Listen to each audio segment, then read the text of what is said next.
tô nervoso aqui, que ninguém quer me dar notícia.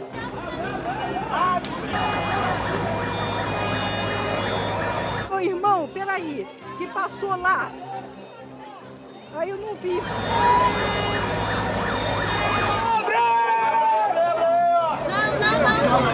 Não. Por favor.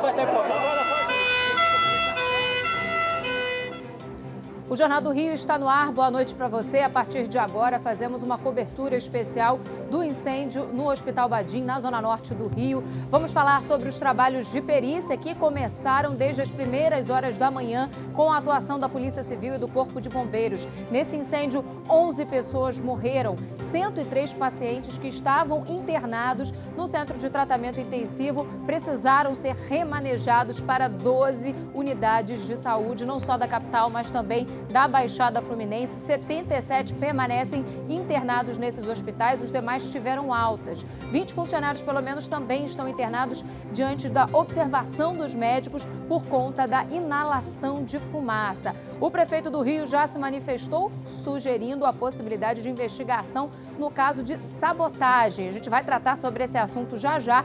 Todos os detalhes, as pessoas envolvidas nessa ação e as respostas já já aqui no Jornal do Rio. Em 30 segundos eu estou esperando você.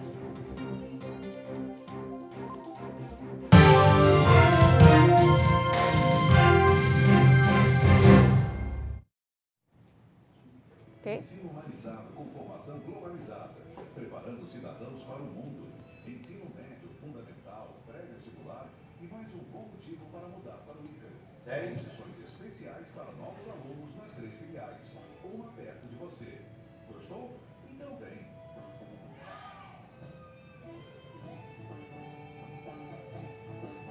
É Colégio Curso Ícaro. Colégio Ícaro.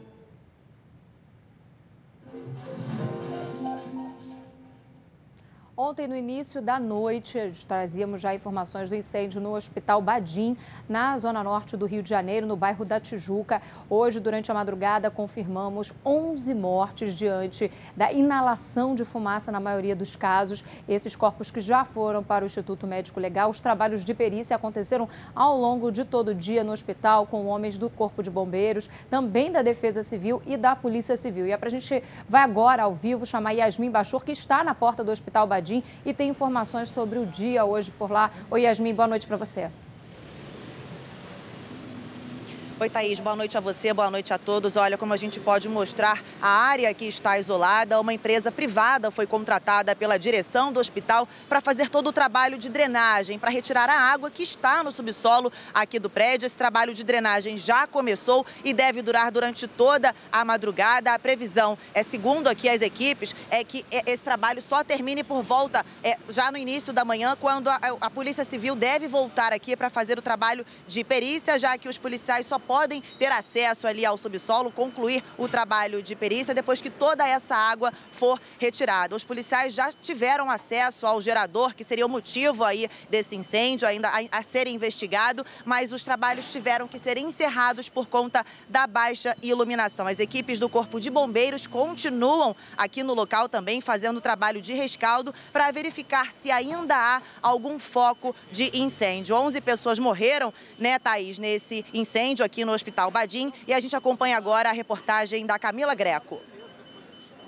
Na porta do hospital, funcionários reunidos sem saber o que fazer, um dia após a tragédia que deixou 11 pessoas mortas. Alguns buscavam informações sobre colegas de trabalho. Rafaela Almeida é uma amiga da gente que trabalha no 3º andar e a gente não sabe informação, porque ontem, devido ao caos, a correria, a gente não sabe para onde ela foi, né? Essa escada é a escada de emergência da unidade de tratamento intensivo. Assim que o fogo começou, muitos pacientes e funcionários deixaram a unidade de saúde por ela. Essa escola, que fica aqui do outro lado da rua, abriu as portas para receber os pacientes, muitos que haviam acabado de deixar o centro cirúrgico. Só aqui embaixo, a escola abrigou pelo menos 50 pessoas. Como era o momento de saída das crianças, alguns alunos foram transferidos para o andar superior, justamente para não ver toda aquela movimentação aqui no 1º andar. Hoje a escola não funcionou. Foi dia de limpeza. Do prédio vizinho é possível ver as janelas que tiveram os vidros quebrados, por onde alguns funcionários conseguiram fugir. Paredes também foram destruídas. Neste quarto ainda estavam os lençóis, utilizados para escapar do incêndio. O fogo começou no subsolo do prédio por volta das 5h30 da tarde. Segundo o hospital, um curto-circuito no gerador do prédio 1 da unidade provocou o incêndio. O fogo se alastrou e a fumaça negra tomou conta dos 6 andares, o que dificultava o trabalho dos bombeiros. A energia elétrica também precisou ser cortada. Vê nos prédios, nos comércios, traz para mim fazendo favor, bloco de iluminação de emergência. 103 pacientes que estavam internados tiveram que ser retirados às pressas. Os pacientes foram removidos em cadeiras, macas e até no colo. No asfalto, macas e colchonetes enfileirados recebiam os pacientes. A rua virou uma grande emergência. A todo momento, familiares de pacientes chegavam ao local em busca de informações. A repórter Roberta Scherer acompanhou tudo de perto. Minha esposa. Ela estava internada? Estava desde quarta-feira. Você ficou sabendo do incêndio e veio aqui para ela? Eu vim que ela está com a minha sogra. Eu estou nervoso aqui, que ninguém quer me dar notícia. Ô irmão, peraí, que passou lá. Aí eu não vi. Pode ser que seja. Qual é o nome do seu irmão? José Duarte de Freitas. O que ele tinha? Ele está muito grave no CTI, pneumonia. Pouco a pouco, os pacientes eram deslocados para outras unidades de saúde. Minha sogra estava internada aqui no CTI, no momento que teve incêndio, ela conseguiu um telefone de uma pessoa, né? Aí ligou para a filha dela, que minha esposa está muito nervosa aqui. A gente está aguardando para saber se ela vai ser transferida, qual o estado dela, né? Porque ela inalou fumaça. Moradores de casas localizadas atrás do hospital precisaram deixar os imóveis. O muro instalou, rachou, a fumaça está saindo pelo muro, então os bombeiros pediram para a gente ficar do lado de fora porque tem risco de desabar. Após o fogo ser controlado, os bombeiros vasculharam o hospital e conseguiram localizar os corpos dos mortos. Olha, o prefeito Marcelo Crivella, aqui do Rio de Janeiro, esteve cedo no Hospital Badim, percorreu ali as áreas possíveis, né, para que pudesse acompanhar de perto o trabalho de perícia que foi realizado pelo Corpo de Bombeiros, Defesa Civil e também pela Polícia Civil. Ele chegou a falar que a possibilidade de sabotagem deveria ser investigada. A polícia teve um discurso mais brando, disse que não descarta nenhuma hipótese, mas precisa sim desse trabalho, dos laudos. Inclusive já tem imagens de câmeras de segurança ali do local para poder entender o que aconteceu. A investigação teve início assim que o rescaldo terminou. A Polícia Civil já sabe que o fogo começou na garagem e a fumaça se espalhou rapidamente, atingindo principalmente o 3º e o 5º andares, onde funcionavam os centros de tratamento intensivo. Os peritos fizeram uma vistoria no hospital, mas não conseguiram chegar ao subsolo, que foi inundado no combate às chamas e ainda oferecia risco de descarga elétrica. Nós sabemos que o gerador ele foi consumido pelo fogo, mas nós estamos em busca do foco primário do incêndio, para saber se foi no gerador ou em outro local. E para isso os peritos estão aí fazendo estudo de toda essa dinâmica da propagação do fogo. O trabalho dos peritos será retomado depois que o subsolo for drenado na manhã desse sábado. 2 funcionários do hospital já prestaram depoimento aqui na delegacia, mas foram embora sem conversar com a imprensa. A principal linha de investigação é que o fogo começou em um curto-circuito no gerador. Apesar da suspeita dos peritos, o prefeito do Rio chegou a sugerir que um ato de sabotagem pode ter sido a causa da tragédia. Eu confesso a vocês que na hora que eu vi todas as instalações, eu posso estar errado, peço a Deus que eu esteja errado, mas é uma coisa que infelizmente tem que ser investigado. Se houve alguma sabotagem, meu Deus, porque um motor pegar fogo, um motor que gera energia, chamado gerador, pegar fogo. Segundo os bombeiros e a prefeitura, o hospital tinha todos os alvarás de funcionamento em dia. No entanto, equipes de resgate relataram que havia janelas aparafusadas, o que vai contra as normas de segurança por dificultar a dissipação de fumaça. Esse especialista em gestão de risco afirma que o gerador não poderia ser instalado no subsolo. Nem o gerador, nem o restante da parte técnica. A recomendação é sempre na área superior do prédio. O subsolo é sempre um local perigoso para ter incêndio, porque justamente por causa da fumaça subir, tomar o prédio todo, toda a edificação. O Corpo de Bombeiros diz que isso é permitido por lei, desde que esteja de acordo com o projeto do edifício, mas não soube informar a última vez que o prédio foi vistoriado. O intervalo é rápido e a seguir a gente fala da dor dos familiares das vítimas do incêndio no Hospital Badin.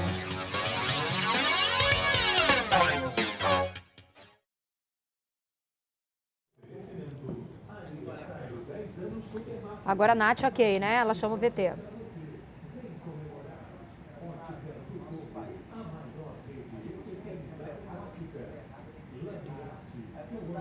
aí, Kleber? E aí, Kleber? Subida, hein, filhão? Correria, né? Correria. Chega aí, filho. Abasteceu a moto? Tá seca, bate assim, ó. Só o barulho do alumínio. Só o barulho do alumínio.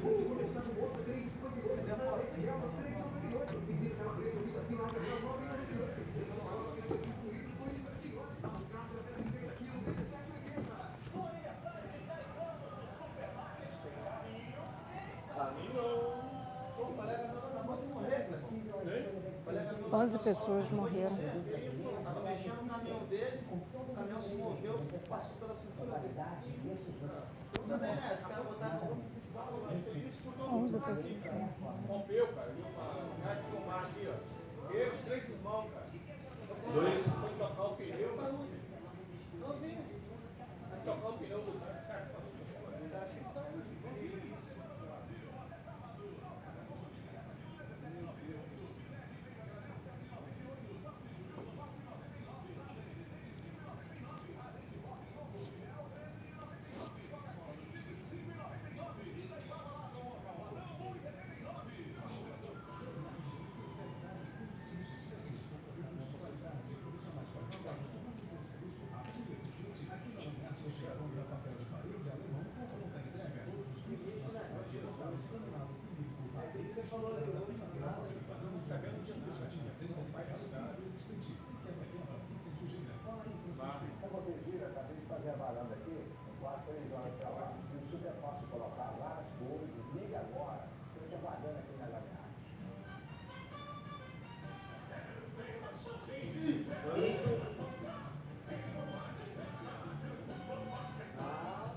Participa com moderação. Estamos de volta com o Jornal do Rio e continuamos falando sobre o incêndio no Hospital Badin, que provocou a morte de 11 pessoas. E por isso a gente segue agora para o Instituto Médico Legal para conversar com a repórter Natasha Franco, que durante todo o dia acompanhou o drama dos familiares que tiveram aí que não só reconhecer, mas também liberar os corpos. Natasha, boa noite para você. Boa noite, Thaís. Boa noite a todos. Agora, no iniciozinho da noite, mais um grupo de familiares chegou aqui ao Instituto Médico Legal, no centro do Rio de Janeiro, para reconhecer o corpo da 11ª vítima desse incêndio no Hospital Badin, na zona norte da cidade. São os familiares da Ivone Cardoso, de 76 anos.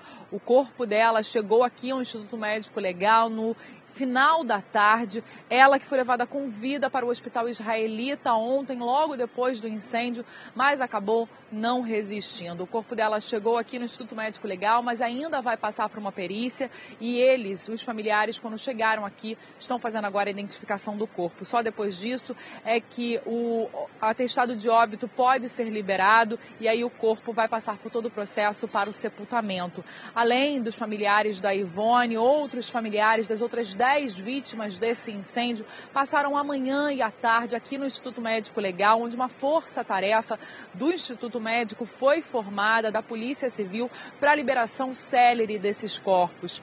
Em sua maioria, eles foram vítimas exatamente de asfixia por conta da fumaça tóxica, densa e também muito quente, que acabou atingindo o pulmão dessas pessoas que já estavam internadas em estado gravíssimo. A gente acompanhou todo esse drama durante todo o dia aqui no Instituto Médico Legal. Vamos ver a reportagem. Luzia dos Santos Melo, de 88 anos, estava internada no CTI desde quarta-feira por conta de uma pneumonia. Emanuel acompanhava a mãe no Hospital Badim, na zona norte do Rio, no momento do incêndio. Quando a fumaça começou a entrar no quarto, ele só pensava em salvá-la. Eu só arrumei a máscara e colocamos nela para ela sair. Eu só falava com ela: mãe, por favor, a senhora não tira essa máscara e a senhora não abre a boca. Só isso, me ajuda, mãe. Ela só sacudia a cabeça. Eu falei: não fala, mãe. Só mais tarde a gente vai se falar. Infelizmente eu não falo mais com minha mãe. Nessa vida eu não falo mais. A previsão era de que a idosa recebesse alta na semana que vem. Os bombeiros falaram: você vai encontrar seus parentes lá embaixo. Eu estou encontrando minha mãe aqui no IMEG. Carlos também acompanhava a mãe durante o incêndio. Berta Souza, de 93 anos, tinha uma infecção no útero e morreu na tragédia. A minha mãe é portuguesa, ela já está aqui há muito tempo. Uma pessoa ótima, fantástica. Maria Alice Teixeira da Costa, de 76 anos, estava com uma cuidadora no quarto e não resistiu. A acompanhante sobreviveu à tragédia. Sebastião soube do incêndio em casa. O irmão dele, Virgílio Claudino da Silva, de 66 anos, sofreu um AVC e era um dos pacientes internados. A família só descobriu na madrugada que o idoso não foi resgatado com vida. Ficamos sabendo mais ou menos 2 horas da manhã. 10 pessoas morreram durante o incêndio. Durante a tarde, a direção do Hospital Badim confirmou que uma paciente que tinha sido levada com vida para outra unidade não resistiu. Com o caso dela, o número de mortos subiu para 11. O corpo de Ivone Cardoso chegou ao Instituto Médico Legal nesta tarde. Todas as vítimas do incêndio eram idosos, asfixiados com a fumaça ou que não resistiram após o desligamento dos aparelhos. Também morreram na tragédia Alaide Henrique Barbieri, de 96 anos, Ana Almeida do Nascimento, de 95, Darcy da Rocha Dias, de 88, Marlene Menezes Fraga, de 85, Irene Freitas, de 83 e José Costa de Andrade, de 76 anos. E 2 dessas vítimas do incêndio foram enterradas na tarde de hoje. Nós acompanhamos e temos as informações agora. Emocionados, familiares se despediram de Berta Gonçalves Souza no cemitério São João Batista, em Botafogo, na zona sul do Rio. A idosa, de 93 anos, foi a primeira vítima do incêndio no Hospital Badim a ser enterrada. Maravilhosa. Uma sogra que poucos tiveram. Tem uma sogra que me tratava como filho, fazia comidas maravilhosas, portuguesas. É maravilhoso, maravilhoso. Só lembranças boas. Berta foi internada há 10 dias com uma infecção no útero. Já no Hospital Badim, contraiu uma pneumonia e foi transferida para o CTI, local onde permaneceu até o momento do incêndio. Um dos filhos da idosa a acompanhava no centro de tratamento intensivo. Quando os bombeiros entraram na unidade, pediram para que ele se retirasse e o filho não pôde acompanhar a mãe.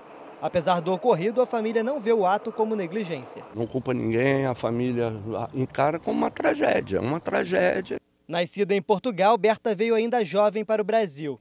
Ela deixa 8 filhos, 14 netos e 7 bisnetos. Também nesta tarde foi enterrado no cemitério do Catumbi, na zona norte do Rio, o corpo de Ana Almeida Nascimento, de 95 anos. Outras 5 vítimas do incêndio serão enterradas nesse sábado. Os pacientes que sobreviveram a esse incêndio, a gente viu aí 103 pessoas estavam internadas no centro de tratamento intensivo, foram transferidos para pelo menos 12 unidades, não só da capital, mas também da Baixada Fluminense. A maioria está no Copador e é para lá que a gente vai com informações da Roberta Scherer. Boa noite para você, Roberta. Oi, boa noite. Sim, dessas 103 pessoas internadas, 15 foram liberadas na hora, mas 77 foram transferidas para 12 unidades de saúde da rede privada e também da rede pública. O Quintador, o hospital onde eu estou agora em frente, recebeu 52 pacientes, entre eles inclusive uma cuidadora que se jogou para tentar se salvar do incêndio. A Gigiane, a gente ainda não tem informação do estado de saúde dela.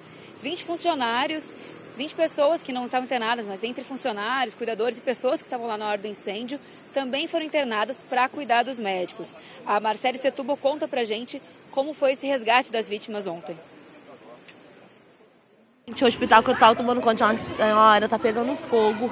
Eu tentei pular o terceiro andar, tô toda quebrada no chão, no Badinho, aqui no Maracanã. Pelo amor de Deus, me ajuda! O pedido de socorro é de uma cuidadora de idosos presa no Hospital Badim durante o incêndio. Gigiane dos Santos usou uma corda improvisada com lençóis para escapar pela janela do terceiro andar. Ela acabou caindo e quebrou os 2 tornozelos e teve fraturas na região da bacia, além de escoriações pelo corpo. Ela estava de acompanhante e aí começou a ficar muito escuro lá no terceiro pavimento onde eles estavam. Foram para a janela, conseguiram abrir a janela e aí improvisaram uma corda com os lençóis e ela foi tentar descer para pedir ajuda, jogou a mochila. Começaram a sinalizar, mas aí ela caiu do terceiro andar. Gigiane dos Santos foi trazida para este hospital particular na zona norte do Rio, junto com outras 51 pessoas. Para cá também vieram pacientes que estavam internados no Centro de Terapia Intensiva do Badim e inalaram a fumaça que tomou conta dos 6 andares do prédio. É o caso da mãe de Ana Cristina. Ana Maria Monteiro Azevedo, de 67 anos, estava internada no CTI por problemas vasculares desde a última terça-feira. Para sair teve uma dificuldade, porque estava escuro, não tinha luz, e elas iam sair, estavam se encaminhando para ir para uma saída, mas foi impedido de sair, porque eu acho que estava muito quente, né?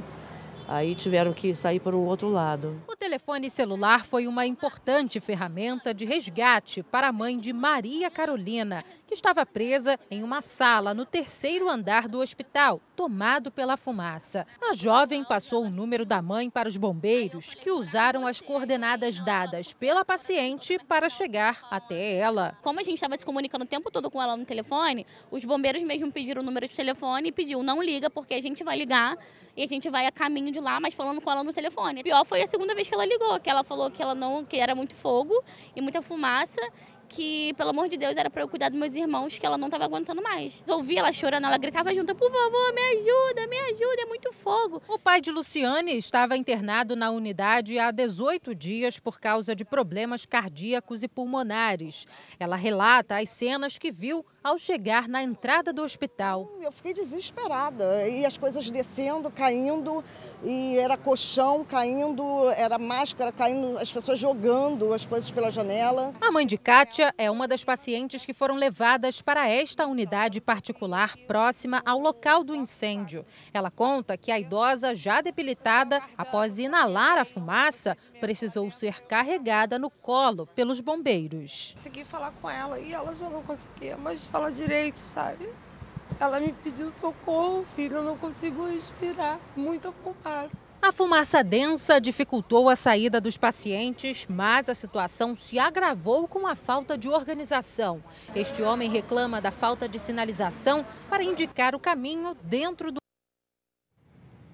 Vocês viram aí a Marcele Setúbal e também a Roberta Scherer, que estavam no Quintador, na zona norte do Rio de Janeiro, um dos hospitais para os quais foram levados esses pacientes. A gente reforça que 20 funcionários, né, eram 200 pessoas entre funcionários e também acompanhantes que estavam no hospital no momento do incêndio. 20 pessoas também foram levadas para hospitais precisando de atendimento médico e ficarem em observação por conta da inalação da fumaça. A Prefeitura do Rio de Janeiro disse que acionou vários órgãos, uma junta aí, não só de defesa civil, com a interdição de 5 imóveis no entorno, além do hospital, mas também as informações do trânsito, as orientações do trânsito para as interdições, a Secretaria também de Direitos Humanos e a Secretaria de Saúde, que deixou de prontidão os hospitais da rede pública municipal. O governo do estado se manifestou dizendo que o Corpo de Bombeiros foi o primeiro representante do governo a chegar ao local, já fazendo esse trabalho de resgate que a gente acompanhou. A Polícia Civil não só atuando no trabalho de investigação e também através do Instituto Médico Legal, mas também com assistentes sociais, além disso também um capelão. Seguimos com o Jornal do Rio por uma rápida pausa e depois do intervalo vamos falar da corrente de solidariedade para ajudar as vítimas do incêndio no Hospital Badim.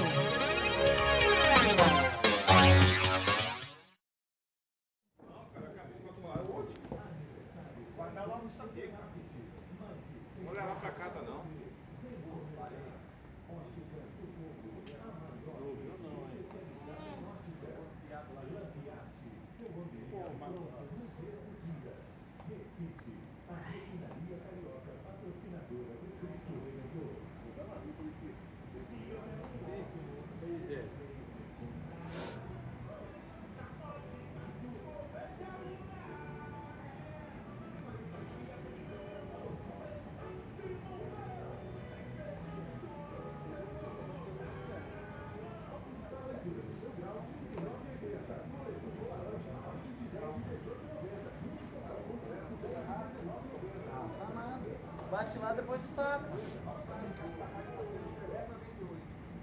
Tá menos? Mas é quando você bater lá depois.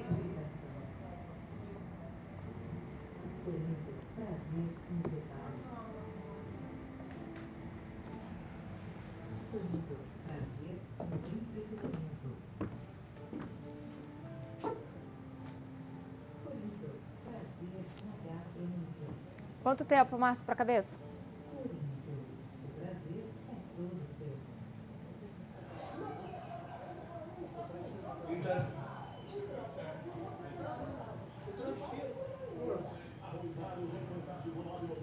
Tá. Senão eu vou enrolando e encerro, é isso?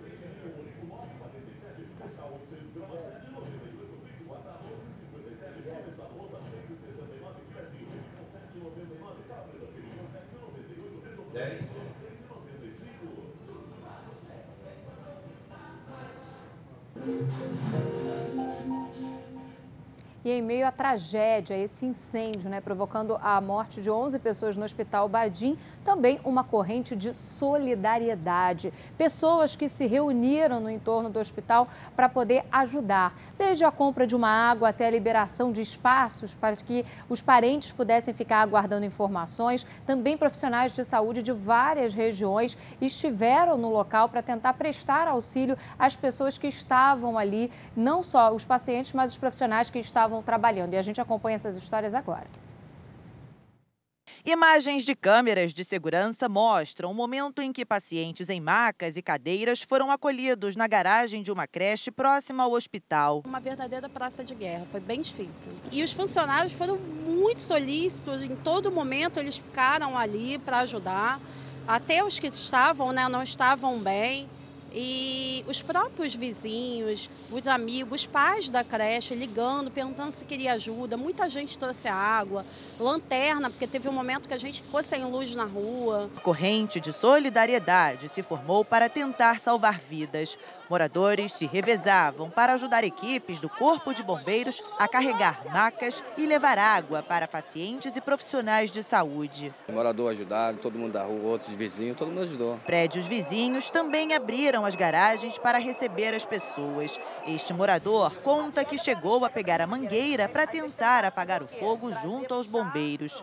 Pegar a mangueira, que o nosso sistema funciona muito bem, tentar ajudar ali. Até, mas chegou rápido, o caminhão também dos bombeiros chegaram e eles conseguiram água. Liana doou pães, frutas e galões de água. Subi no meu apartamento, montei os pães, separei os galões de água, todas as frutas que eu tinha em casa, porque eu imaginei que de repente algum paciente precisasse de fruta, E até mesmo para os bombeiros, os médicos, os enfermeiros estavam muito tempo aqui. Além dos hospitais públicos e particulares, uma corrente de solidariedade se formou também entre moradores e vizinhos aqui da região.